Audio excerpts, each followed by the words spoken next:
share their love story on how the relationship started, second, how they maintain their relationship, and lastly, how they deal with conflict. Isa sa love story naman, this is so,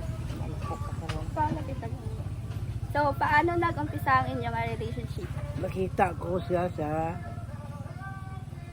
Balayka, ihada ko. So nakita ko rin siya, gabuling-buling dito. Pinakilala sa ihada ko nga si Rose Dalaga.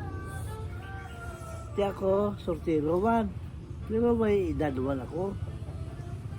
Ang agwat tamon, papdalay namon, 12 anyos ang agwat. 1948 ako na bata mo. Siya 1960.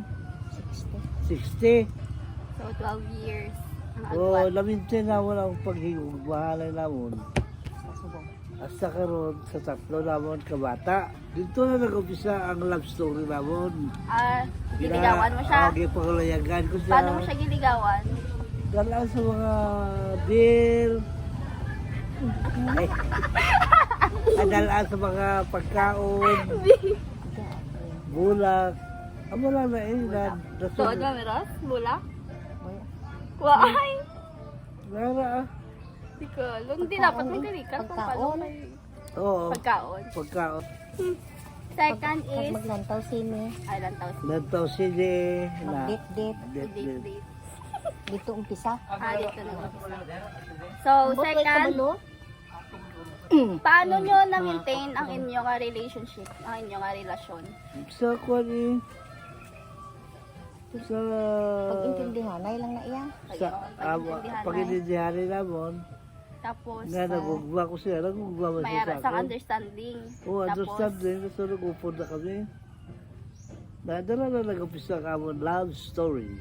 oh, Where do I begin to tell the love story of us, ha? Then, second question. second na to. Ay, ano, di ba, na-maintain nyo dahil sa, understanding. Ang third is how they deal with conflicts. Paano nyo ginasolusyonan ang inyong problema? Tungkol sa pag-istorya-istorya naman, kalimbawa may mga pagkakulang, Istoryahan lang sa mga mga pinansa, mga balay, pagkaon. Di, istorya ko wala, consider eh. Kung ano lang may ara. Hasta, na mag-intindihan. hasta nga bata kami sa tatlo. Okay. Yung mga love language.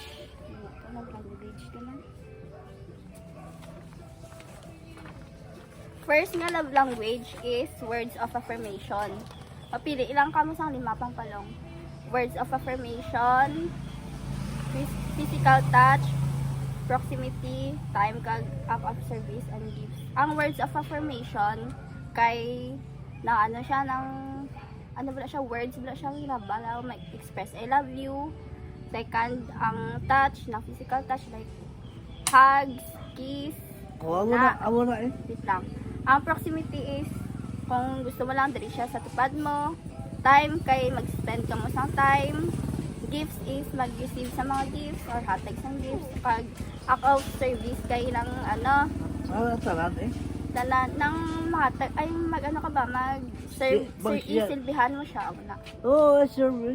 Halin So, ba? pili ka ano mo words of affirmation, Information. touch, proximity, Isa time, lang? gifts, Tanan na. tanan, Di, ara mo tanan eh. ay tanan. Tapos na. So, ang naintindihan ko sa ilang relationship is it is all about understanding kung paano mo intindihan ang isang mga partner kag if may conflicts man nga mag-abot is istoryahan gid sang maayo kag para last ang relationship kag